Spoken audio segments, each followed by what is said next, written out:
Фермеры, аграрии, ученые на сыктывдинских полях. Картофелеводы в таком масштабе собираются впервые. Второй хлеб наши хозяйства все-таки, если сравнивать с другими регионами, пока выращивают в мизерных объемах. На местах чувствуется даже тенденция к сокращению площадей. От рекорда 15-летней давности, например, мы, увы, далеко отошли.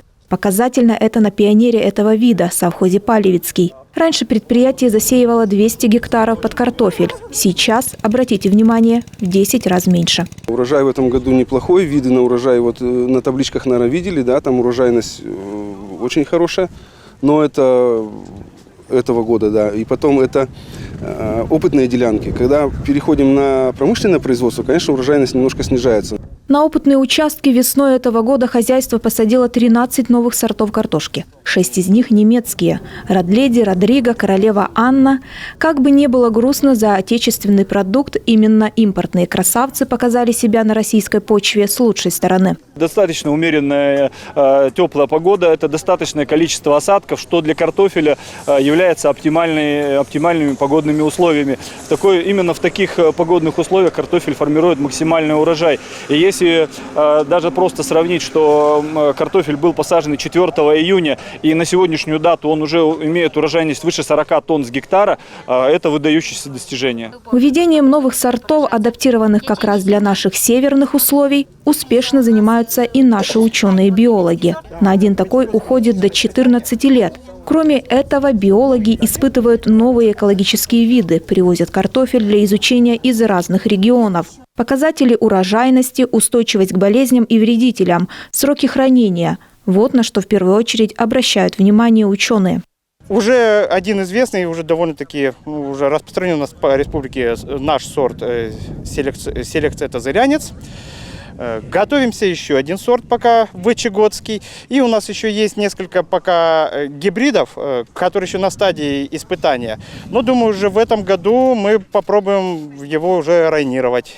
Соответственно, внести его в реестр разрешенных для возделывания в Республике Коми. Если мы берем основные, с чем мы сравниваем, то есть у нас идет Невский и Удача. Это как бы два самых таких распространенных сорта для Республики Коми. Дают стабильный большой урожай. Соответственно, все остальные сорта, которые здесь мы стараемся сравнивать с этим.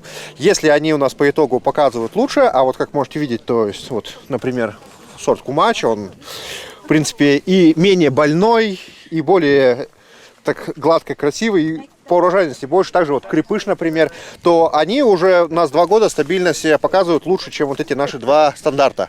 Если и 3-й год также будет, то в целом мы сделаем вывод о том, что данные сорта стоит уже рекомендовать и внедрять в условиях Республики Коми. Сегодня на картофельных полях задействовано минимум людей. Не потому что работать некому. Сбор урожая, как правило, проходит автоматизированно.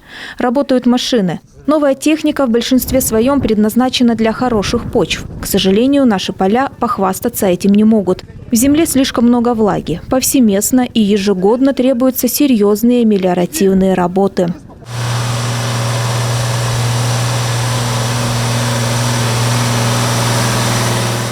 Мы не должны сдаваться, мы должны все равно двигаться, мы должны искать пути выхода данной ситуации, мы должны развиваться, мы должны уже заниматься другим направлением, именно производством органического картофеля.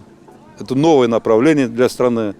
И мы должны быть впереди, вот скажу, в этой части, исходя из того, что, находясь на севере, заниматься картофелеводством, у нас мало вредителей. У нас нету колорадского жука. И других вредителей тоже очень мало. Поэтому мы меньше будем использовать химикаты. Возможно, вообще будем исключать использование химикатов. Именно конкретно пестицидов. Это против колорадского жука.